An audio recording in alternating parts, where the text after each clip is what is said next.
So do you start? I start?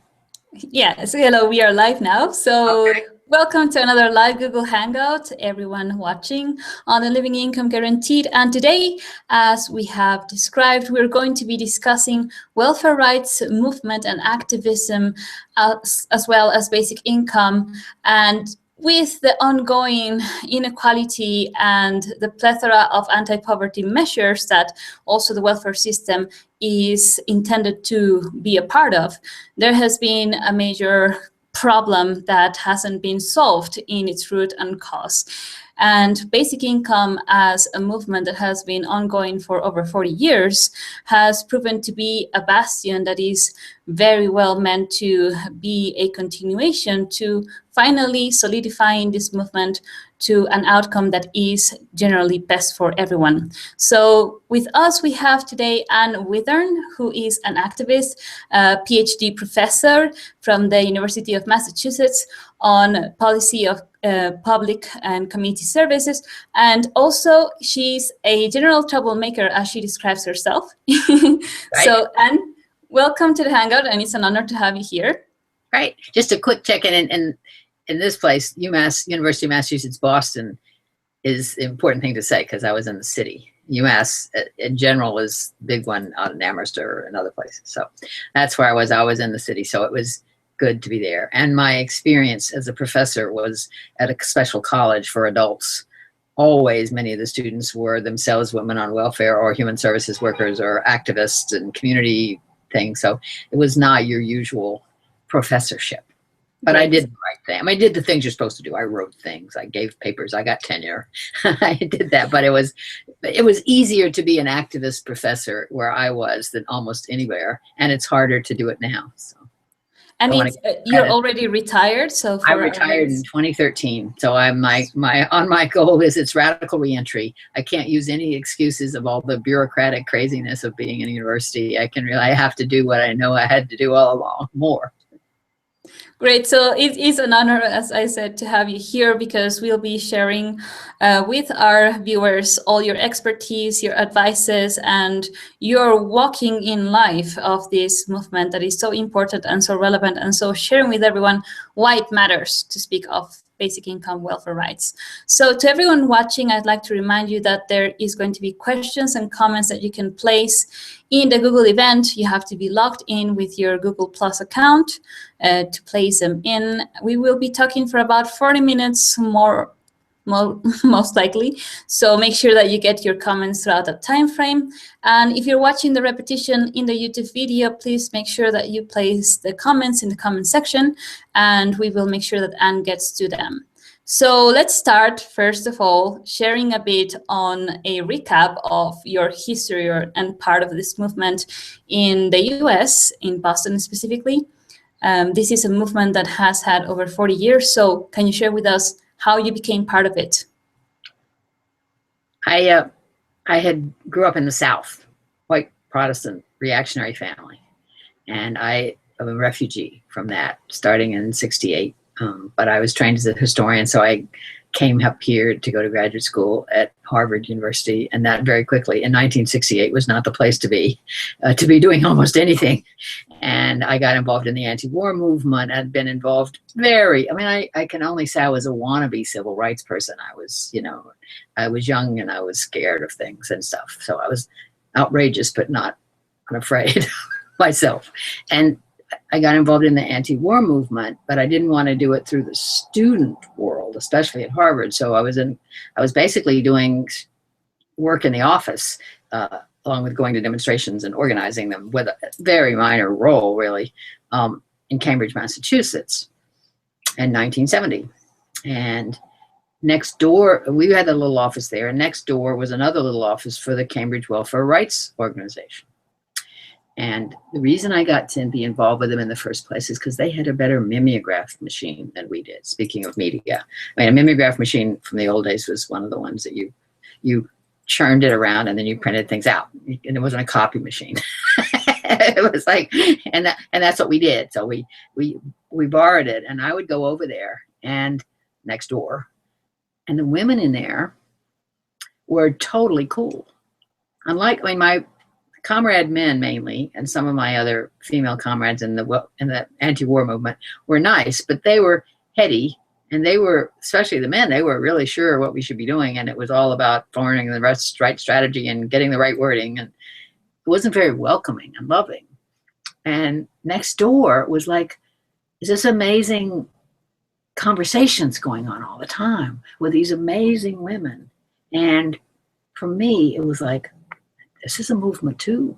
They're planning organization. They're building an organization. They knew about all the stuff that was happening with at that time, the guaranteed minimum, guaranteed annual minimum income that was a part of the welfare rights movement. And they also knew that their kids needed shoes and they needed special allotments from the welfare system, which drove them nuts. And they didn't like how it was, but they had to do both at the same time. And they had to, and they talked about it like in this totally like real everyday way, and then you get interrupted by somebody crying or somebody get a call from their daughter who was doing that. It was like so real to me. And it felt like the reason for making a movement was right there in that room. I mean, next door, most of the guys weren't even worried about the draft for themselves. I mean, they were wonderful people. I wasn't, but it was a different way to be in a radical movement. And the welfare rights folks next door were right there doing it and living it with their whole lives. And it was just, it transformed me. I mean, I started spending more and more time over there. If I was going to run around and do errands and get things done, it felt like more useful. And also for me, it was true that I had a terrible relationship with my mother, and her relationship to poverty had been that she'd been desperately poor on growing up on government benefits from her father, who was mentally ill veteran. And her lesson from that was, I'll never be hungry again. I'm not going to be treated like a welfare recipient. I was not a welfare recipient. I was on veterans benefits, and there's nothing good about poverty, and people that stay on it or get any welfare are terrible. I mean, it was tied up with racism in her case, but it was like this escaping from what she received as essentially stigma from her family and other people for not having a daddy around, for having this little bit of money. Her family were all, Southern white, what we call in this country crackers. I mean, they didn't have any money either, but they weren't on welfare. And so somehow they're having these wonderful women who, in the midst of doing these really radical things and thinking these really radical thoughts, were also worrying about their kids, and they were being good mothers. And so it transformed me personally. And it seemed like it seemed like the abolitionist movement, which is why I'd come to Harvard and Boston in the first place, because I studied history and I thought this is where the abolitionists had started. So that's where I wanted to be. I mean, it's 100 years later, but for me, I was like out of it, but it really was so meaningful to me. And it has stayed with me as the core movement. And then I went from that to understanding more of how it was linked to civil rights, how it was linked to the broader movement for economic justice that was a part of the best kind of populism. I mean, I worked back from it, but the seed for me was seeing these amazing, brilliant women sitting in that little office, wiping their kids' nose one minute and talking about why we had to have a guaranteed income in the next. And as smart as you could be doing that, and as real as you could be. And they were nice to me. And I was a kid. I was so dumb. And they were really nice to me. All that made me feel like this is my image of a real movement. And it wasn't a lie. It wasn't one of these phony romantic things. Some people were kind of pains, but they were being together. And I went from there to working with Head Start and anti-poverty programs that had been run by parents. They were had taken over. So I had that experience of real participation. And then I found out about this college that I ended up staying with my whole life, which was going to have people who were students, who were adults, who were essentially people on welfare, people working in these agencies and activists. And they were part of the job of the school was to figure out how to get them to know what they'd learned already from that and get credit for it and document it. So it was like, I feel like I'm really lucky to have all that go together. And from that time, anti-poverty activism of various sorts, not just welfare rights, but building from welfare rights as a fundamental right, and figuring out all the ways to get it. It was just the sort of organizing principle of my life, really. and my teaching, and seeing social movements as essential, not just policy movements, not just good ideas, or not just joining a political party, but seeing yourself as, if you're going to get anywhere, you got to be a part of a movement, you got to help it, and you got to pay attention to it, not think it's going to be perfect, but keep it going. And then you got to teach and learn about it and join with people and have leadership from people you can trust, which was the best thing about the welfare rights movement. Because as I've often said, the women who I knew always through the welfare rights movement, they had their sense of their validity and their ability to organize and to be radicals and to be out there was deeply grounded in who they were, how they lived their life, what they knew that nobody else knew. And so it wasn't just that they'd read this and they decided to become a Marxist or a socialist or a whatever, that it was like what their lives were, and they knew it. And they also knew they knew something that most people didn't know. I mean, they really knew what it was. When people used to say, I don't know how you can live on so little money, I say, well, you just don't know how to live then. I mean, we know how to live. We can find the money we need. We can find the food. It's just that we spend our life scrambling for it, and it's not enough. And sometimes we don't eat well, all these things happen, but we're not going to die from this in this country. So listen to us about how to do it. If you ever are poor, you're not going to have to come to us for advice, because we know how to do it.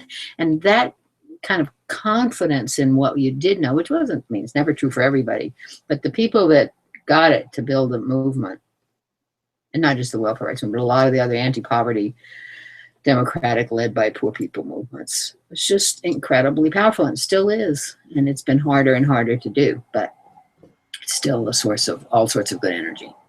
So I like the fact that it became like part of your principled living, as we call it, which means it's not something that you just advocate because you like the idea, but you saw it as something that had to be done, and it became who you are. And that notion, I would say, is very relevant for anyone that is standing up in this movement, not only to see something that is convenient, but something that stands with human rights, with dignifying our lives.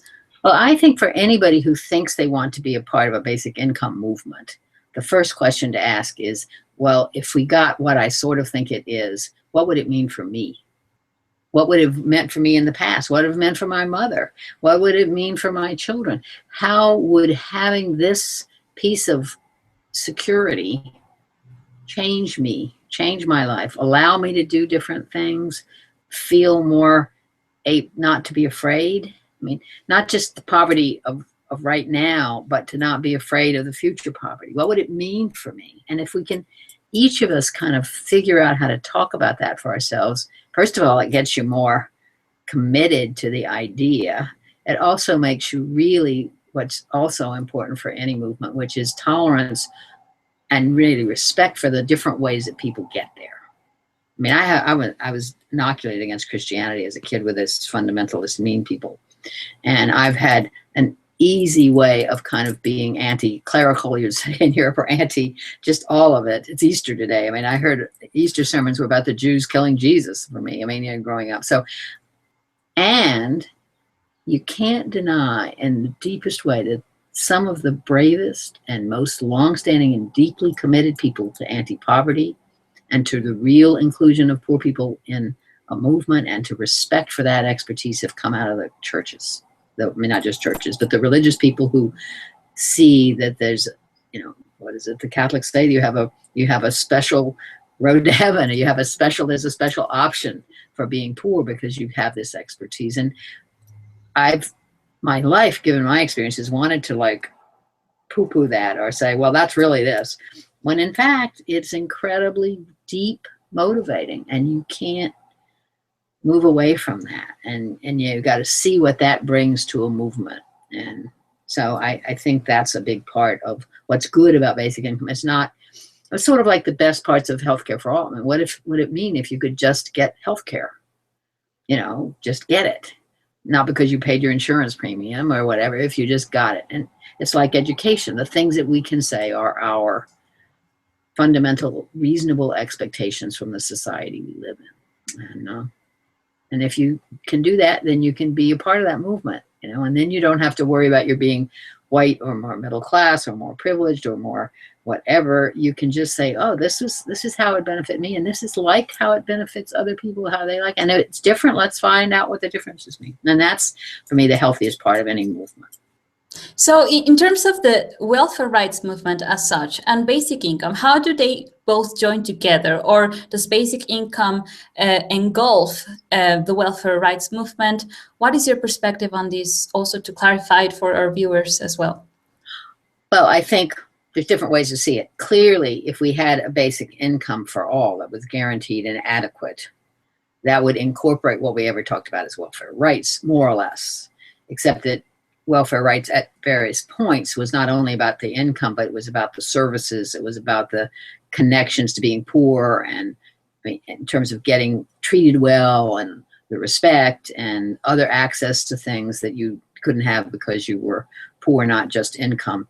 And so in that sense, I wrote something once in 1990 about how I thought basic income was a great idea, but I wasn't sure it was big. It was big. Basic income guarantee, is it big enough for women? Because especially if you're taking care of other people, you may need more than the income. And so in that sense, I think the hope of everybody being for a basic income also in some ways means, from my perspective, everybody is in favor of welfare for all, which is the state organizing itself to give you what, to give back to you what you all want and need. And I think it's linked, especially in this country, but in a lot of countries, the idea that you all want to get on welfare is so tied to the worthy poor and to the stigma about being on welfare. I never think we should, any of us in the basic income movement, shy away from that link and that root of basic income in this country, in that movement.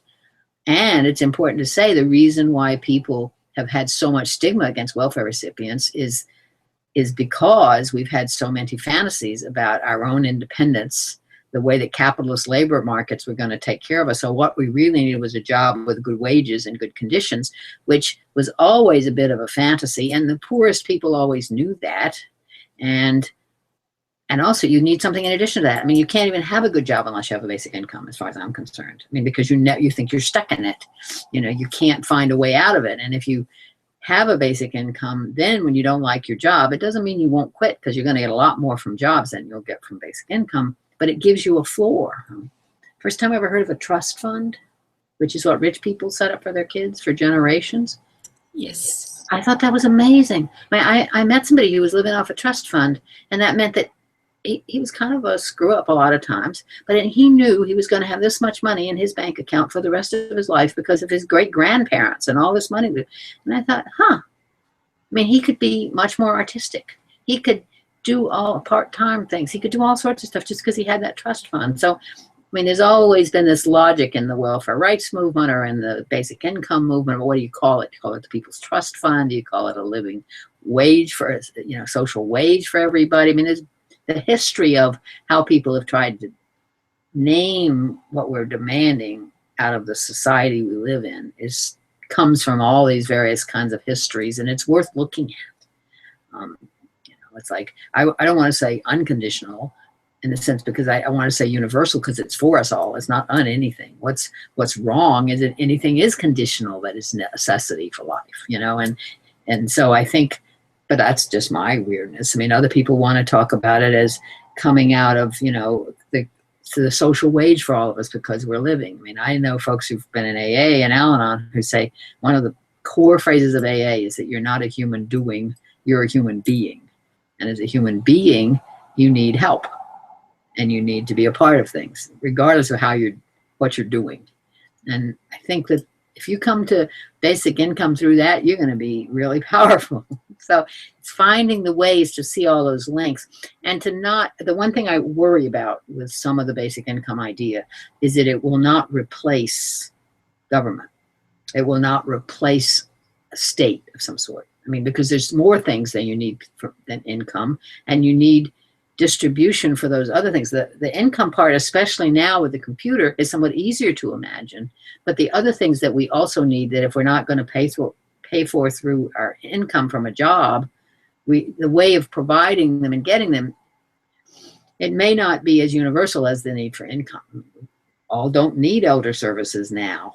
I don't want to be on the list to get something I don't going to have. And that the kind that we need will need to be more differentiated than the income. I mean, and so we need to trust that we can create a government that can function to provide those other things on top of our having the money we need to live, and to live not with poverty and not with the fear of poverty. And I keep wanting to say what makes basic income an anti-poverty program is because it's anti-poverty for the future.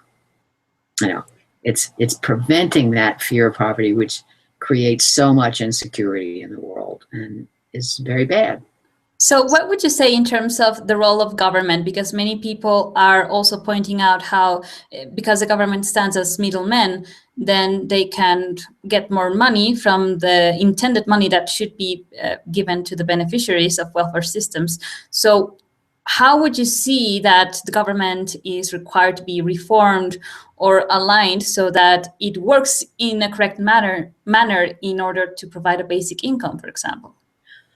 I think those are critical questions that, in fact, the people that have been thinking about how to implement a basic income for 50 years or 60 years or however long have been thinking about a lot. I mean, there's various, I think it's more possible to just distribute the income now because of the capacity to do it through the computer, and people have access to, in this society anyway, that's more possible to do, because you don't have to worry about the checks coming in the mail to where, you know, and everybody doesn't have, most people have bank accounts, even if they're very poor. So you can get it deposited the way EBT card, you know, the food camp cards are deposited. The source of the income, the source of the resources to provide the basic income for all at a level that's important enough is an important question. And depending on the society you're in, it seems harder to imagine than in others. I mean, in this country, we have so much taken away the idea of progressive taxes.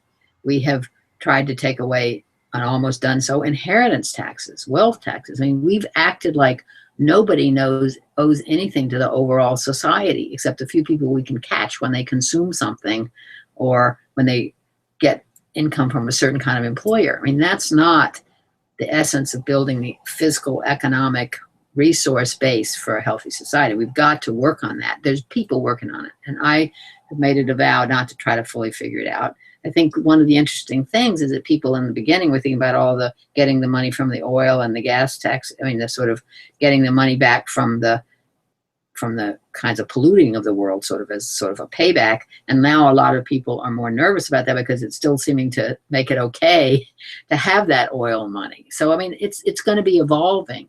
What's needed is the notion that can be done. It may have to be done locally. It may have to be done in state. I mean, there's all sorts of possibilities, but it can be done. And if we say it has to be done because it's the only way to get us to be able to function as a society, and in this country, we do have some notion of coming together for our general welfare.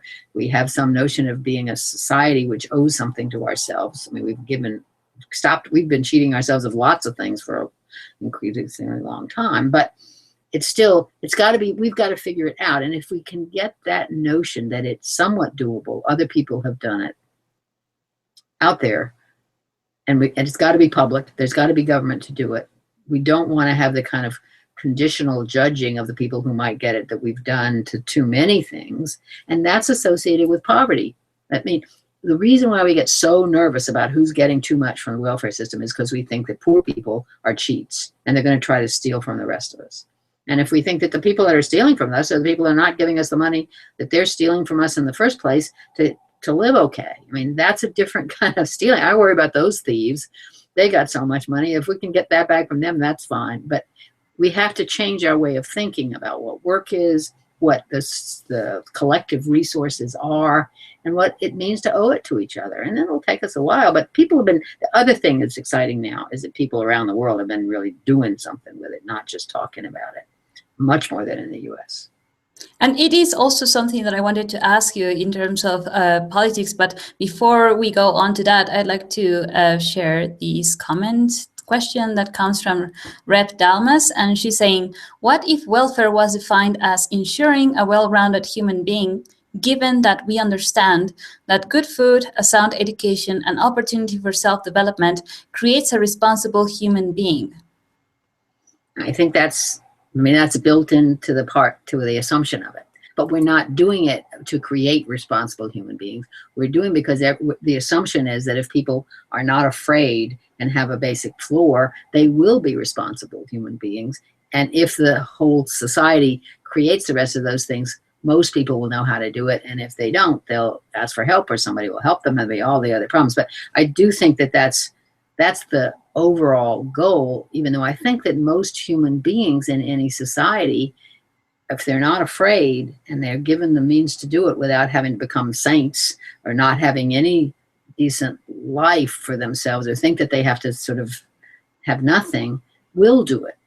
I know that. I know that. I think it's more like believing that that's true. I mean, it's like all these fears that there's going to be riots in the streets, and if we do this, things, it doesn't happen. Most people are not criminals. Most people are not going to rob you. Most people will help you if they can, and they're not misfed information. And that's what we have to create, is that security. We have to give ourselves a chance, isn't it? Yes. Because that's the problem. We've created criminality out of not providing the basics to people. And we keep people that way, so it's self-fulfilling. I mean, the whole stuff about the criminalization of poverty, which is long-standing and racialized too in the society, and especially for men, it's really a problem to work back on. I mean, nothing will be solved. Those bigger questions about how to do it, how do we undo the damage we've done to ourselves as individual, as society. I mean, it's not going to be like, oh, wow, we've got it all solved. We have basic income. You know, it's not going to happen. We just have to say that the first thing that we can do to be responsible is to have us feel that we're going to be safe. That is like a basic security right that is, in fact, economic in first place. Right. And many people take it as invaded than I am about, you know, if I get sick, not having the income, or if the state of Massachusetts, I got a great pension. My husband and I both have public sector pensions. We're there forever. We're in a Ferrari pension. And we're trusting that we won't have some governor and some legislator and some society that'll take us all away. So at least as we live, we'll still have it. But we have it because it was unions that got it. And now, like you see in Wisconsin and in other places, they're taking away pensions that were planned for everybody. And certainly, even the unions have sort of pushed the wall of saying, well, in the future, you'll have to have less. Whereas in the future, you have to have more. I mean, my children need more than I had, so it's there. I'm sorry to interrupt you, but I think it's real important to see that security piece is essential, and it's economic first. But as the commenter said, it's not just economic. Absolutely. And we have another question coming from Joku, and he's saying, one issue I've often run into is the idea of people having a resistance to giving to the lazy poor, and arguing that inequality and poverty serve a social function in that it creates motivation for work. Can you speak to this argument? Great so far. Thanks, Joe. Well, I mean, that's a belief. I don't want to start talking to evidence about what motivates people to live responsibly. I would say that we've gotten very confused about what motivates people to perform responsibly. I mean, I don't think that poor people work less, they work more. They have a harder time, and they work more, and they know it. And the whole idea of worthy poor versus unworthy poor, about how all these categories to see who really should get the public money, is the opposite of what we need to do. We need to create a sense that we all should be safe. We all should have a basic floor underneath us.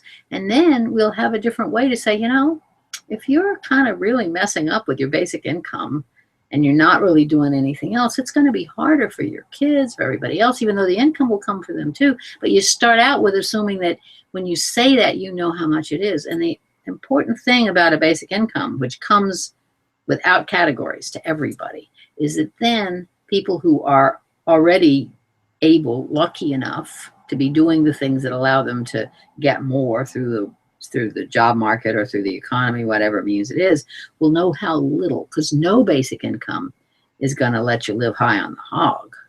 I mean, no basic income that anybody can ever imagine is anywhere near even middle class income. It's simply enough to feel like you have a floor underneath you, so you can work part-time if you need to. So you can figure out if you need to take a break because your kid's having a something's happened or your things are going on and life happens, you know that it's there. And if everybody gets that in their bank account every month, they know how little it is. The people who aren't living on basic income, which will be most of us always, just like people now who are elderly, know that if you just get your Social Security check, you're not getting that much.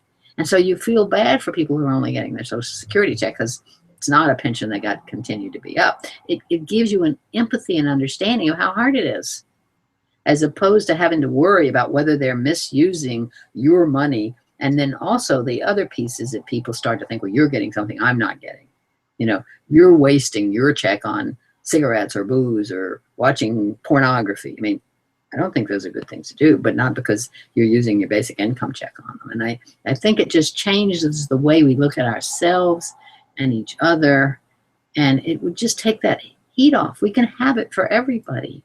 You know, we don't say everybody has to be a good person to get water or to get roads or to get public schools. We say it's your obligation, it's our obligation to give it to you, and then you do with it what you can. I mean, we've just gotten it all tied up with this essentially Protestant background of, you know, not only, but the notion that you only get what you work for and what you earn and what somebody else has decided your work is worth. And once it starts to crack, it really just cracks pretty quickly.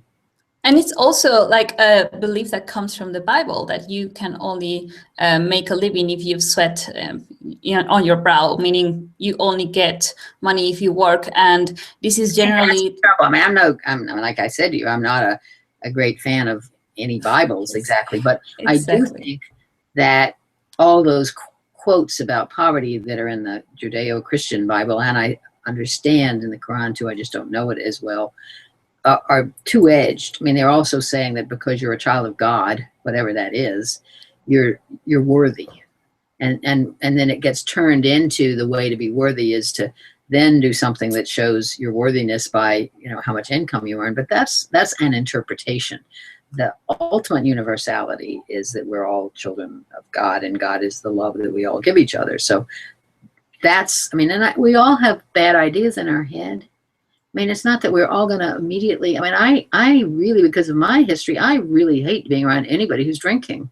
I mean, I would have been a real prohibitionist if I thought it would work, because I hate what drink does to people. I hate it much more than drugs. I don't know that. And I can act like a real classic Puritan controller. I want to go into the saloons and break them down, except I know that's not true for everybody, and it's not my place to do it. And it makes more sense to give people a possibility of a good life, and to see when you get stuck in an addiction, you're stuck, and that's sad. And, you know, that's what we all have to struggle with wherever we come from. And also seeing that, those problems, because that's also a major obstacle that people place as to, oh, they're going to spend it on alcohol and drugs, not realizing that mostly people get into alcohol and drugs because they haven't had that support from the get-go, from birth.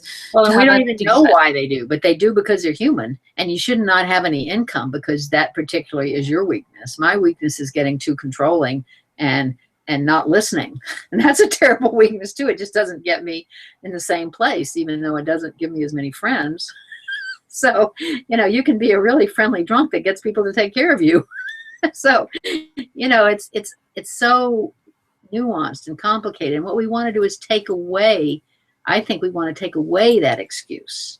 If we take away the excuse that poverty is, if you weren't poor or you weren't afraid of poverty, you somehow or other would be a good person. You're going to may or may not be a good person, but you won't be so damaged by that fear or the cost of not having enough. And that's what we're trying to do, is get us yes, fully eradicating the survival mechanism that is in all of us the moment that you don't see money as a given right.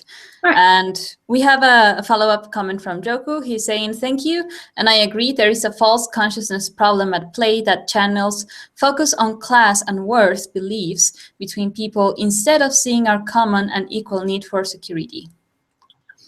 Actually, at the last Basic Income Conference in New York, I got taken down a bit by some people I really respected there, because I have this great line, which I've used for quite a while, which is, we've now discovered the names of the 100 people in this country who own such huge percentage of the wealth. And so part of me thought, well, let's get their addresses and go kill them. I mean, that seems like a reasonable thing to do.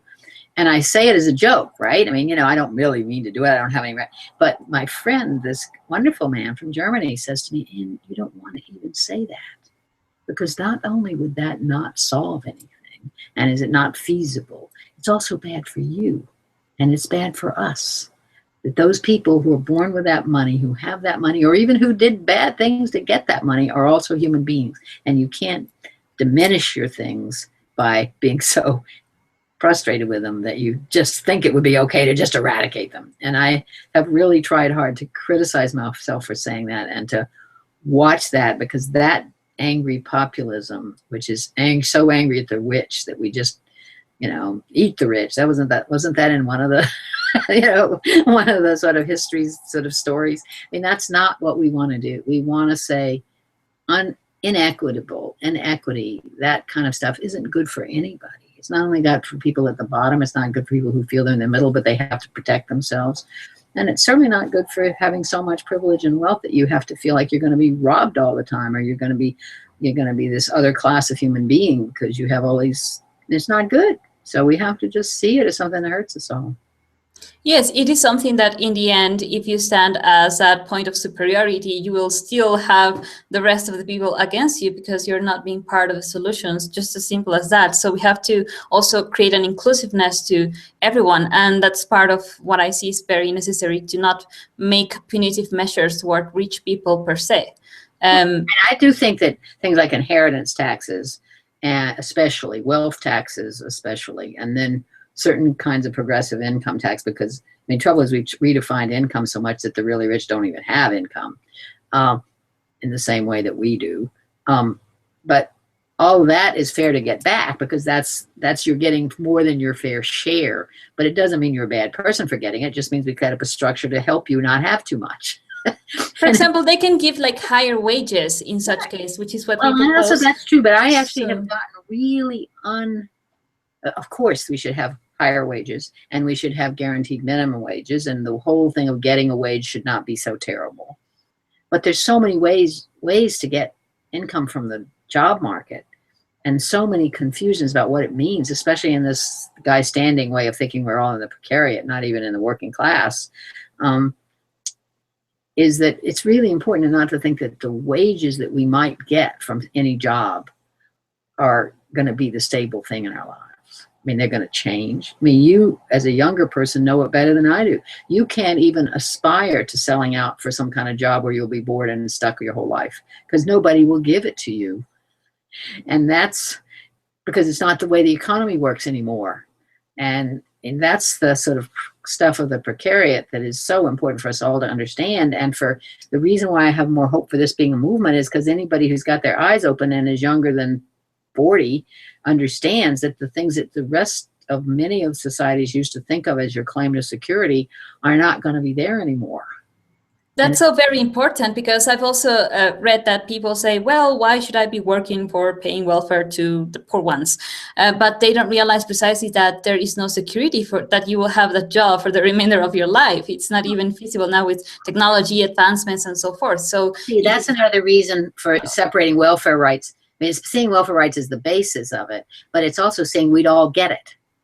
If we all got what we thought that the poor people got from welfare benefits, it would change us. I mean, back in the welfare rights days, we used to give people the budgets for what people got when they were on welfare and say, now, how is this person living high on the hog? Would you like to live on this? If this is all you had, do you think you could manage? I mean, this is not easy work. You know, it's not enough. We're not handing out Cadillacs or something, you know, we're not handing out, but people imagine it when they are themselves feeling scared, thinking that they don't have anybody quote unquote giving them anything, even though they have all these deductions for mortgages and all these other things.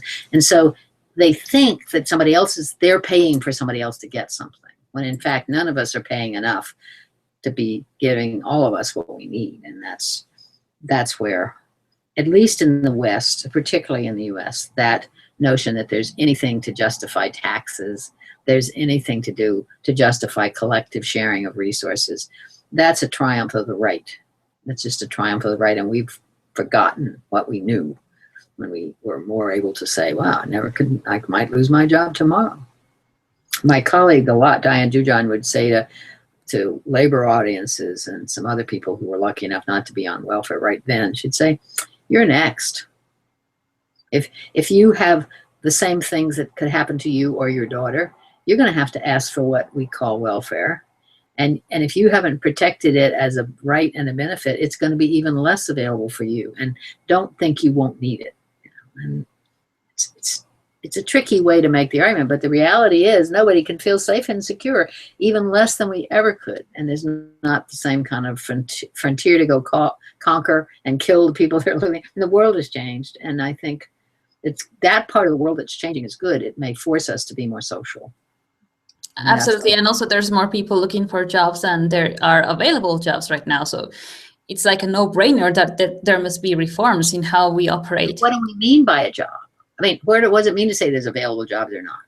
I mean, if a job is a way of transferring money for labor performed from people that are wanting the labor done for them, you can call that a job, or you can call that the job of living. We're going to pay you this. We certainly know that jobs are not, there's nothing to do with the compensation for most work that has anything to do with its value to the society or how much you work for it. It's just, I mean, people who do the hardest work in this society should be being paid the most because of their value to it all. We all know that we owe the folks that are doing the hardest work more, but we don't think about paying them what we pay executives. I mean, we can't imagine it. And that's also why I think it's important to, if we link to the welfare rights stuff, a big piece of the anti-welfare stuff was anti-women.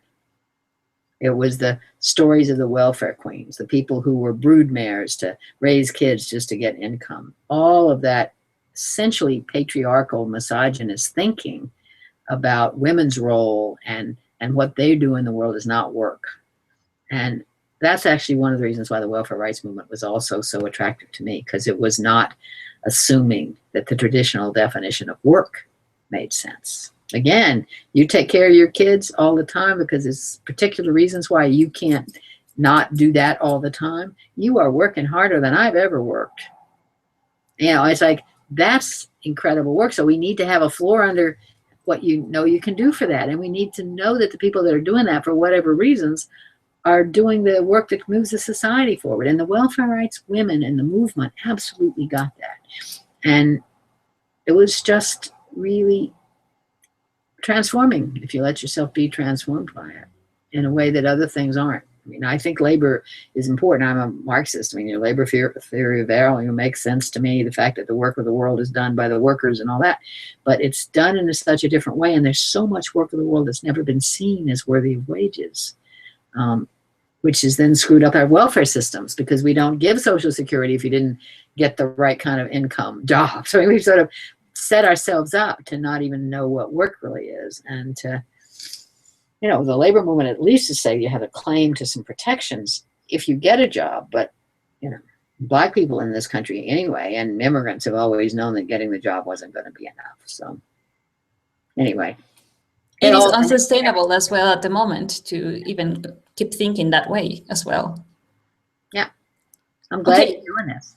I'm glad there's young people thinking about making a movement out of this and pushing those of us who have been thinking to do about it for a long time, pushing us to make it happen. It's just, it's the wheel of change in history. And that's something that I'd like to ask you, because we're also going on to the last phase of the Hangout, how you see, or, you know, this movement, you've been part of it for over 40 years. So what do you see as the momentum that basic income is gaining, also the role of social media, and how do you see is the next step or the way forward in this? Well, there's not one step, and there's not even one path of steps. There's all sorts of ways to get there. I do think that the whole last 15 years of Occupy movements, of global risings up, of changing the terms of understanding what the society owes itself in different countries, has been exciting. And the fact that young people, by definition, were taking a leadership role in that. It just, and out there without having to have, I mean, the worst thing about my wonderful left, and I've been a leftist, I've been a Marxist. I mean, I really wanted the right strategies and the right tactics and the right part of the movement to be the one I was a part of. I mean, but that was exclusionary.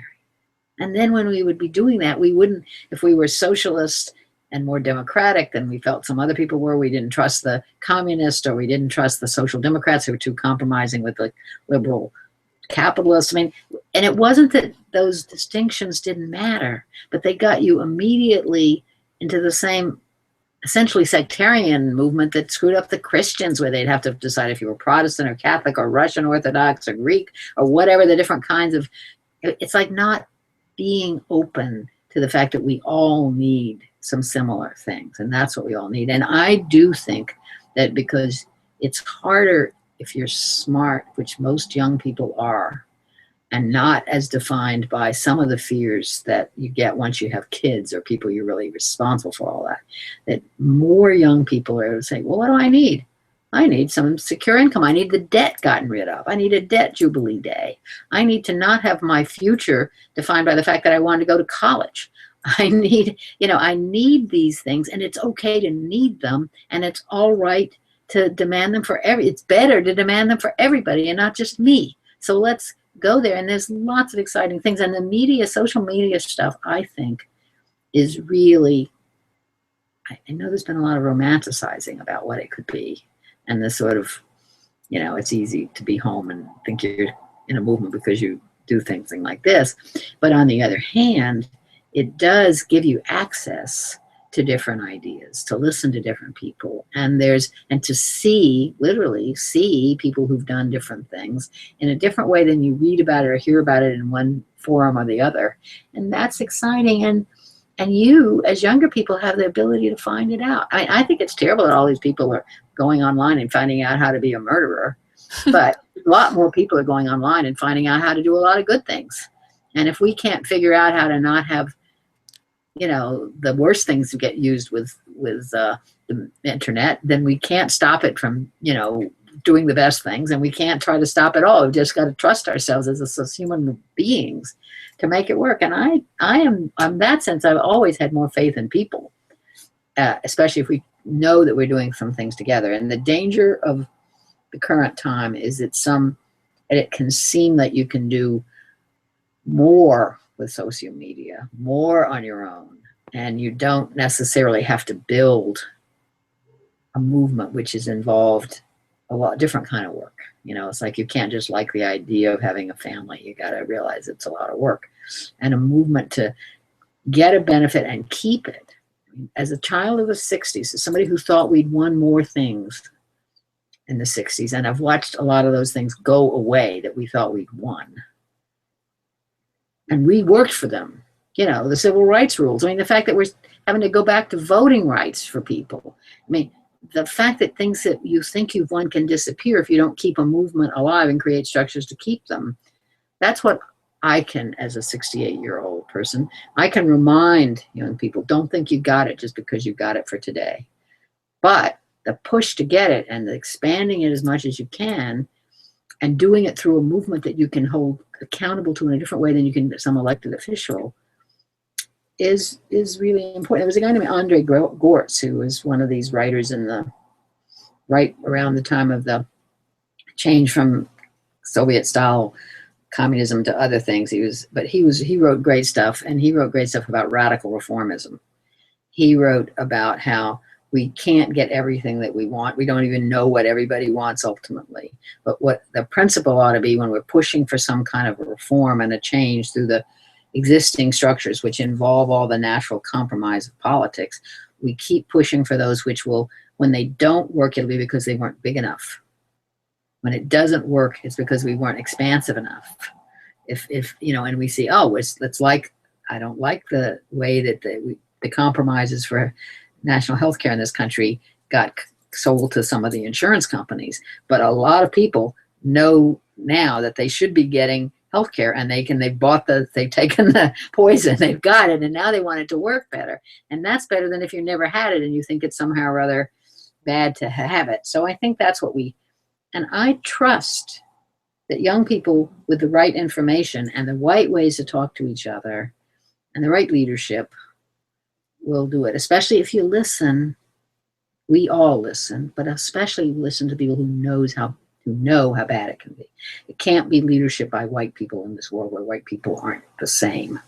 It can't be leadership by the people who've had all the benefits of the privileges of certain kind of intellectual education and think we really do know best and we'll listen to you and then incorporate you into our schemes. It's got to be leadership from the people who know absolutely why they need this, why they need a basic income, and then why the test is to hear those, not only just hear them and then take it into some other little elite room, but to have them play leadership roles. They'll mess up the same way other people will, and at least they'll be messing up from a solid base as opposed to just a theory on paper or something that sounded good but now doesn't sound good, so we'll just abandon that. You know, and I think that's the reason for building a real democratic base and a movement that's a movement of the people who don't want to be poor, know what poverty does, know it up close and personal, and then can help the rest of us who don't have that, who are fortunate enough to not have the worst poverty right in front of us, to say, oh yeah, I hear you. Okay, I won't be as afraid of that as I was, but I will know that I need that. I mean, that's what gets us moving forward. And I think inclusiveness is so important in this, and I do agree that the internet is a great tool for that. But as we know, not everyone that is specifically poor can have access to this. So there's going to be a lot of in the ground movement as well to make of these people that, as you're saying, have gone through it, can share with us, people that can stand as the people that become advocates for it and make the necessary arrangements so that it gives the next step forward, which from our perspective has to be a political movement and affect policies. And what do you see in this regard as the current state of basic income in North America as a movement? I would say it's not just a political movement, it's a social movement. It's a big movement that includes changing in policies, but changing in approaches to policy, changes in who is administering policy. It's bigger than getting a piece of legislation done and finding alliances to do that. That's almost, when you get that, you get what you get from that, and you can never assume it's what you ideally want. And if you think it is, it might totter because it's too scary in another way. So I think it's a political movement. I think that one of the things that is happening even in the US is that more people are trying to form basic income groups that are locally based or statewide based. And to say, like here in Massachusetts, some of us are thinking we could have a basic income for Massachusetts. We had Romney Care before there was Obamacare. I mean, we had a sense in this particular state with this particular history that, yeah, let's see what it means to just see what happens if we do that. And in fact, we have a governor I don't particularly trust or like, but he doesn't like government, and he's a governor.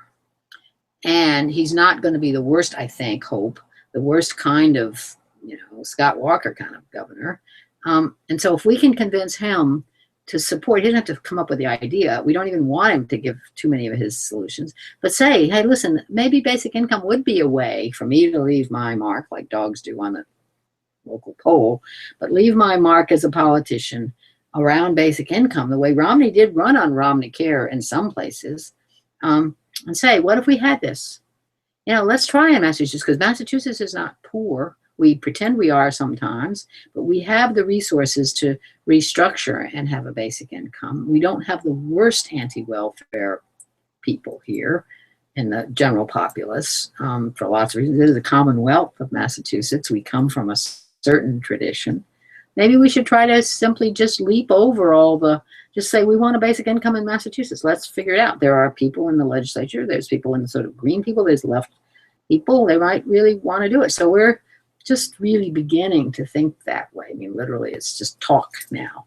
But we're talking about, trying to see that. And that's when we have to have a coalition that has some different people in it, because I'm not the one to talk to Charlie Baker. I mean, in 2 minutes, I'll tell him things that will not help the movement, and I'm not the one to talk to other people who just want to build a movement that seems more feasible. I mean, I don't think this is immediately feasible anywhere. I think it will cost more money than people want to spend. The things that I will say in a conversation are not what you say when you're testifying before a budget committee or when you're trying to convince. I mean, I won't lie, but I'm not the person. But there are other people who are much better at saying what they need, we need, and making it as a demand and making it seem like you believe it can work. And I think that's That's why we have to have a movement. It's got to come from lots of people, and we got to let different sources do it. And I actually think that's another place where we need the Catholics and the radical poverty Christians, because they can talk about it much better than some of us who do it out of our heads or our socialist left tradition, or our, it's just easier, and then people are more convinced. So we need to do that. I also agree that it's an inclusive movement, basic income, and that it should be promoted as such, as a common platform that stands for basic dignifying of life and basic human rights, and understanding each other on that common ground, so that we can stop separating ourselves and segregating ourselves on tax and ideologies, because that usually keeps us divided and conquered. So I do agree that one thing coming back to the welfare rights history. Yeah, sure. When it was going through the welfare rights movement and Nixon, the thing that cracked us from getting it was that the people who were trying to come from the right, essentially, or Nixon, he wasn't hard to characterize him ideologically, but who were going to do it, did not want to give it to be enough money so that it would have really helped anybody. And so people who were fighting for it out of the welfare rights movement and the civil rights movement and the Martin Luther King plan against poverty finally had just felt that they could not go along with it because it wasn't going to be enough. It was going to, in some places, be less than the current welfare was, and it was going to eliminate a lot of the other things, the promise of eliminating a lot of other things that you also need in government for. So there has to be, when you come together in this bigger tent, you got to have some understanding of what the floor is that you're arguing for. It's got to be, a reasonable amount of money that will feel like it's worth sharing, and we all would want. It's got to be the notion of universal and non-categorical has to be thought through, because how we manage it to be individual, which I think is right, means what happens to the children's money, what happens to the money of people that have lost their brains or that are in other places. I mean, it's going to take rules. And so we have to figure out what our minimal for the moral basis for doing this are. I mean, really, we have to come back to that. It's not just an economic scheme. It's a way of reframing how we live with each other and how we take care of ourselves and what we are obligated to figure out how to do. And that's, if we can keep that in head, then we can make a good movement. If we start to think that the thing that's going to make it work or not is getting this name of a scheme or this source for the money as opposed to that source for the money work, we'll be debating the nitpicky stuff in some legislative committee or in some movement organization forever. And it won't continue to be a movement because it'll be so boring. I mean, there's a lot of good things that people fight for policies that really are good ideas, but they don't you can't build a movement around because they're so sort of, it's hard to, sort of see where the passion should come from. And a basic income movement, like any good movement, has got to come from passion. It's got to come from it really, really mattering and people knowing it matters to them. It would have mattered to their parents, and it can matter to their children. I mean, it's just, it matters. To do it right matters. I mean, the sadness that I saw around here, which is the only place I saw it up close and personal, when you really lost on the guaranteed income out of the welfare rights movement. But a lot of people got pretty discouraged because then they were back to just talking about how much money you were going to get out of the welfare grant, how you were going to stop the welfare workers from treating you this way. But the notion that the next step was guaranteed income for everybody was gone. It took a lot of wind out of that sail, and it made it a much smaller movement, because then it was a movement for most people for what other people needed who were poor, as opposed to a way to get all of us to join together. So that's the best potential here, and we can learn from that history. Thank you for sharing that expertise and those realizations over the years, because that is certainly something that we have to take into consideration, and how it is about changing the way that we live also as a society. I'm going to read some comments just to finalize the hangout as well. We have from Sylvie Jacobs. She's saying, in the Netherlands, we are proposing a minimal requirements welfare system as step 1, meaning a social security payment without coercion and restrictive rules. No more obligation to apply for jobs, no more control on cohabitation and multi-person households. But does it, I don't know what she's talking about, but I think the important thing is it's for everybody. You get it whether you're rich or poor. You get it whether you're working too. So having a minimum standard, but you are still, it's not automatically comes to everybody and then you pay it back in taxes, is for me one of the key pieces to a real basic income. Anything else starts with that category. Is you'll get it if you apply. You'll get it if you're eligible, even if the eligibility is a lot more open. And that's not the basis for basic income. It's better than what we have. I mean, it's not like a bad thing, but I don't think it's a step to basic income. It's a continuation of the problems that we have. And so when we want that, we need to figure out how to make that for everybody without, just a better welfare system. Welfare system was never meant for people who weren't poor. That was the whole point of it. And that's not what the basic income is. It's for all of us as citizens or as residents, or there's always, you can get caught in who's a citizen, who's eligible, and all that stuff. But it's got to be that, or it's not basic income, and it's not going to have the same effects. And if you see that the resources that come from it, where they come from, you didn't necessarily earn. They're part of what society generates out of its own work of all of itself. Because the trouble with Social Security is people think they earned their benefits. It's because I worked and I paid into the system. Because you paid into the system as a person that lived there, because you did the work of society, and it would have gone less well if you didn't. But if you start to turn it back into that notion of an account that you created because you were good, then you get into that notion of people who didn't act good, who weren't paying in through the rules that we gave them to. You're down a dead end, even though it might make a slightly better welfare system. Okay, so now we know your perspective on that, because someone was asking also on why is it unconditional. So thanks for also replying to that. There's another comment from Bella B. She's saying, fascinating discussion with insights for common sense. Thanks, ladies. And I'd like to finalize the Hangout. It's been already an hour. So thanks a lot, Anne, for sharing all of this, your expertise over the years, and also for encouraging us to be continuing with this flag of basic income and every other movement that stands for human rights and common sense, really, which is what is best for everyone. So thanks for your presence here. Thank you. And thanks to everyone watching as well. Remember, there's going to be another Hangout next week.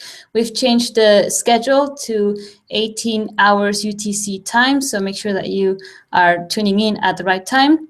And thank you, Anne, and see you next time, guys. Bye. Great. Thank you.